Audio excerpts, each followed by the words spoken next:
अम्मा बाद फ़अऊज़ु बिल्लाहि मिनश्शैतानिर्रजीम बिस्मिल्लाहिर्रहमानिर्रहीम या अय्युहन नबिय्यु कुल लिअज़वाजिका व बनातिका व निसाइल मुमिनीन सदक़ल्लाहुल अज़ीम। स्टेज पर रौनक़ अफ़रोज़ और हाज़रीन जलसा और यहाँ पर आई हुई मेरी प्यारी माँ और बहनों, मोहम्मद अरबी सल्लल्लाहु अलैहि वसल्लम ने अपनी उम्मत को जहाँ और दूसरी बातों की ताकीद फरमाई है, वहीं पर ये भी बतलाया कि औरतें पर्दे में रहा करें। अगर कभी बाहर निकलने की ज़रूरत पेश आ भी जाए तो बापर्दा होकर निकले, क्योंकि जब औरतें बाहर निकलती हैं तो शैतान उसके पीछे लग जाता है और उसको बहकाना शुरू कर देता है। इसीलिए औरतों के लिए ज़रूरी है कि वो मुकम्मल तौर पर पर्दा करे। मेरी प्यारी माँ और बहनों, जो औरत बेपर्दा रहती है उसको जन्नत की खुशबू तक नसीब न होगी, बल्कि उसको जन्नत में दाखिल भी ना किया जाएगा। मगर आजकल की औरतें, खास तौर से शहर की लड़कियों में बेपर्दगी इतनी आगे बढ़ गई है कि कुछ कहा नहीं जा सकता, बल्कि देहात और कस्बों में भी पर्दा आम हो चुका है। आजकल नई उम्र की लड़कियां ऐसे पोशाक यानी ऐसे कपड़े पहनती है जिसमें जिस्म का हर औज़ू खुला हुआ साफ नजर आता है, जिसे देखकर इंसान तो इंसान बल्कि शैतान भी शर्मा जाता है। जबकि हमारे नबी सल्लल्लाहु अलैहि वसल्लम ने इरशाद फरमाया कि औरतों को अपने आप को गैर मर्दों से छिपा कर रखना चाहिए।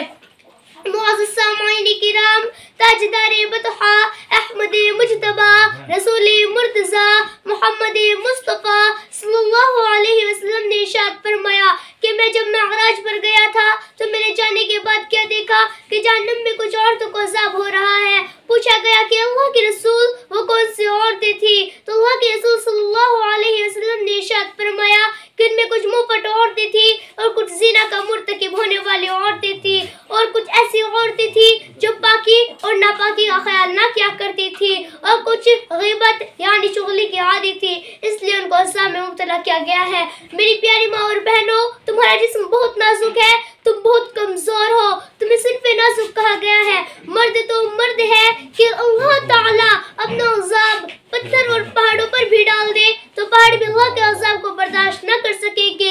ये तुम्हारा नाजुक वजूद अल्लाह के अज़ाब को किस कदर बर्दाश्त करने की ताकत रखता है, जरा सोचो तो सही। आज तुम अपने हुस्न की नुमाइश कर रही हो, आज तुम बारीक और पतले पतले कपड़े पहनकर दुनिया के सामने अपने हुस्न को जाहिर कर रही हो। क्या तुम्हें डर नहीं लगता कि तुम्हारा हुस्न तुम्हारे पास ज्यादा दिन तक नहीं रह सकेगा? जवानी किस लिए आती है? जवानी आती है जाने के लिए और जवानी आती है खत्म होने के लिए। अरे नादानो, तुम्हारी खूबसूरती की क्या हकीकत है? अगर तुम्हारे चेहरे पर चंद भी फुंसे निकल आए तो तुम्हारा शोहर भी तुम्हारी तरफ निगाह उठाकर देखने को तैयार ना होगा। और अल्लाहु अकबर, आज तुम अपने चेहरे को हसीन बनाने के लिए, अपने चेहरे को खूबसूरत बनाने के लिए इस कदर एहतिमाम करती हो कि अपने इस खूबसूरत चेहरे पर मटक मटक कर इतराती हो कि मेरा चेहरा इतना खूबसूरत है, मेरा हुस्न इतना खूबसूरत है।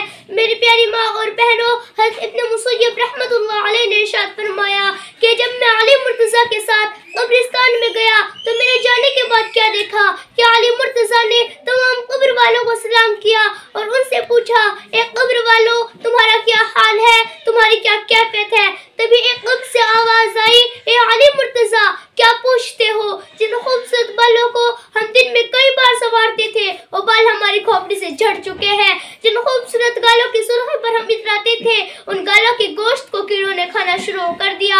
ए अली मुर्तज़ा, क्या पूछते हो? जिस जिस्म पर परफ्यूम लगाकर, जिस जिस्म पर इतर लगाकर हम दुनिया के सामने फख्र महसूस करते थे, उस जिस्म को अज़दहे डस रहे हैं। मेरी प्यारी माँ और बहनों, मैं तुमसे पूछना चाहती हूँ, अरे सईदा फातिमा की कनीज़ाओं, नबी चाहते तो अपनी बेटी का निकाह किसी दौलतमंद के साथ कर देते, किसी करोड़पति के साथ कर देते, पर नबी ने अपनी बेटी का निकाह कैसे अली के साथ किया था जिसके पास घर भी रहने को मौजूद न था।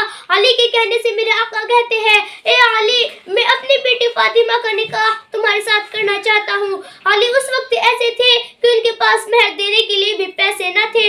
मेरी प्यारी माँ और बहनों, नबी चाहते तो अपनी बेटी का निकाह किसी करोड़पति के साथ कर देते, किसी दौलतमंद के साथ कर देते, मगर नबी जानते थे कि अगर मैंने अपनी बेटी का निकाह किसी करोड़पति के साथ कर दिया तो मेरी उम्मत की बेटियों का क्या हाल होगा, मेरी उम्मत की बेटियां जिंदगी कैसे गुजारेगी। नबी ने अपनी बेटी का निकाह एक गरीब अली के साथ करके दुनिया वालों को बतला दिया कि गरीब शोहर के निकाह में आने के बाद ईमानदारी और वफादारी से जिंदगी गुजार देना नबी की बेटी फातिमा की सुन्नत है, तमाम जन्नती औरतों की सरदार की सुन्नत है।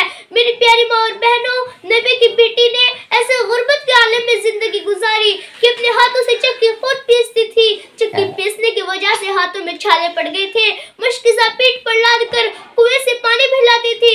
नबी की शहजादे की पीठ पर उस मुश्किजा के काले काले निशान पड़ गए थे। मेरी प्यारी माँ और बहनों, आज तुम अच्छा लिबास पहनती हो। नबी की बेटी तो 72 पैमद लगी हुई चादर ओढ़ती थी और एक चादर के अलावा नबी की बेटी के पास कोई दूसरी चादर तक मौजूद न थी। मेरी प्यारी माँ और बहनों, अल्लाहु अकबर, जरा सोचो तो सही, आज तुम दिन भर में 3 मरतबा पेट भर कर खाना खाकर अल्लाह और उसके रसूल की नाफरमानी करती हो। नबी की बेटी तो 3 दिन तक अगर कर नमाज की पाबंद थी, 5 वक्त की नमाज पढ़ती और नफिल नमाज भी पढ़ती और तहज्जुद भी पढ़ती, और जब फजर की अज़ान सुनती तो हसरत के साथ सर को सजदे से उठाती और कहती, अल्लाह, तूने रात इतनी छोटी बनाई कि तेरे महबूब की बेटी दिल खोल कर सजदा न कर सकी। मेरी प्यारी माँ और बहनों, मैं भी ऐसा ही चाहती हूँ कि आप लोग भी 5 वक्त की नमाज पढ़े